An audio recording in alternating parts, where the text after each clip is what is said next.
چه تغییرات قرار است که در قانون جدید پناهندگی یونان بیاید؟ سلام هموطنان عزیز، خدا کنه خوب جور آرام باشید در هر نقطه دنیا که به سر میبرید. آقای مکیس رئیس مهاجرین یونان در یک برنامه تلویزیونی گفتند دو چیز بسیار مهم است که تغییرات درش بیاید در قانون پناهندگی یونان. یکی که چی رقم ما بتانیم پس مهاجرین بفرستیم و دیگه‌شی که چی رقم میتونیم که ما مهاجرین قانونی بسازیم که مهاجرین بتانه ایجا بره کار کنه و قانونی زندگی کنه، زندگیش پیش ببره.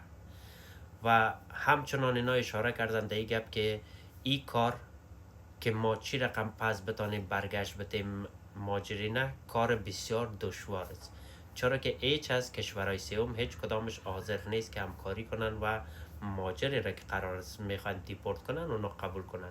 خب 100% وقتی که شما از این کشور که میخوان یک مهاجر دیپورت کنن، باید او کشور هم هماهنگ باشه همراهشان، قبول کنه او مهاجر را که پس میفرسته.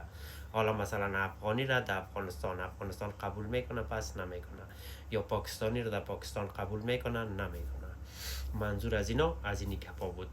و این قانونای جدید دوستا ایره خوب متوجه شوین، این قانونای جدید از ماه نهم آغاز میشه که در اجرا در میه، پس تا ماه سپتامبر وقت زیاد است. روز خوب و خوش.